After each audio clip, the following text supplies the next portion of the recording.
Hey boys and girls, welcome back. Today, our math lesson, we continue our study of statistics. We are going to specifically focus today on the measures of central tendency, which we've already calculated earlier this week. The measures of central tendency, they're a value that is used to describe or summarize a data set. And we spoke about three of them earlier this week. They were mean, median, and mode. All ways to summarize a data set: mean, median, and mode. Today, we want to figure out when is it the best time to use mean versus median versus mode to be the best measure or overall summary of a data set. Let's start with the mean. The mean is the best measure or best summary for a data set that contains similar data. That means the data points are evenly distributed and they're not very different from each other. They're similar in nature. The median we use on data sets that have varied data. That means there may be an outlier, a value that is extremely different from the other numbers in the data set, or it could also mean that the data points are very spread out, very different. We have a lot of variation within the numbers. If that's the case, median is your best bet to use as a summary for your data set. And then finally, we have mode.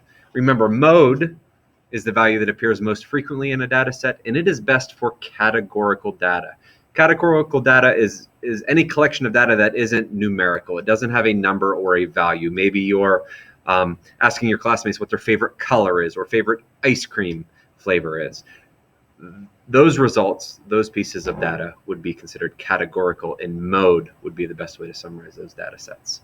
I'm going to give you a couple of different scenarios, and we're just going to discuss why one measure of center would be a better summary over the other one. All right, so here's our first example. It says the table below shows the number of medals won by the United States during the Summer Olympics. Calculate the measure of central tendency that best represents the data. So our data set here, we have medals won: 112, 101, 97, 103, and 110. And we want to figure out which measure of center would be the best summary of this data set. So we have mean, median, or mode to choose from. First off, look at our data: 112, 101, 97, 103, 110. Those are all numbers. It is numerical data. It is not categorical, which means mode is not a good choice here. Next, mean versus median. Look at the numbers: 112, 101, 97, 103, 110. Would you say that those numbers are closely clustered together or very different? Do you see a number that is extremely different from all the others? Well, I don't. Looking at our range, our smallest value is 97 and our largest is 112. So those numbers are only, 15 apart for the whole set. So because these numbers are pretty similar, I would say that mean is the best measure of center for this set. All right, our next table shows the average lifespan of animals. Calculate the measure of central tendency that best represents the data. Now, look at this data: 35, 30, 50, 200, 30, 70, 20. First off, it's numerical data, so mode is not an option. So we have it down again to mean or median. Look at the numbers. Anything jump out at you? You see this 200? Isn't the 200-year lifespan of the Galapagos tortoise way larger than any of the other values here? It is extremely different. That is what we call an outlier. And because of that outlier, median is the best measure of center for this data set. All right, which measure of central tendency best describes the number of sixth grade students in each homeroom class? If you think about your homerooms you've been at Hickory Grove, think about how many students are in every homeroom and compare those numbers to the other homerooms in your grade level. Most homerooms are pretty evenly distributed. They're pretty similar in size. Most classes have the same number of students or very close to the same number of students in each of them. And so because all of those data points would be similar, we would use mean as the measure of center to summarize that data set. All right, the number of points scored in a basketball tournament by a team are 37, 47, 50, 44, 47, 38, 42, and 47. Which measure of central tendency would best represent this data? Looking at our data points, I don't see anything out of the ordinary. All these numbers are pretty close to each other. Nothing jumps out to me as crazy, so let's go with mean as our best measure of central tendency.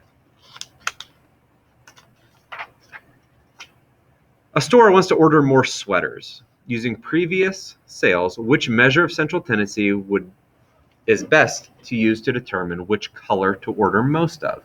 So in this scenario, the data would all be colors of sweaters. How many of each color were sold? And so because mode is the value that appears most frequently, and the color of sweater that would be sold the most would be represented by the mode, I would want the mode to represent this data set.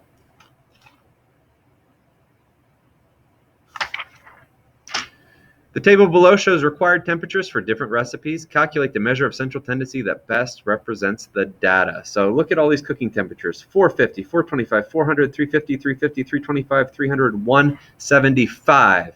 What do you think? Anything jump out at you? Well, I think all of these numbers are pretty similar, except the dried fruit has a very low value here. It is very different from the other numbers in the set. It is very spread out. It is an outlier. And because of that variation, median would be the best representation of this data set. The table below shows the favorite zoo animals of a 6th grade class. Find the measure of central tendency that best represents the data. So we got votes for the lion, the tiger, the bear, the zebra, the giraffe, and the monkey. What is the best summary of this class? What would you say is this class's favorite animal? Well, the giraffe received the most votes, and the measure of center that calculates the value with the most frequently, or the one that appears most frequently, mode would be the way to go.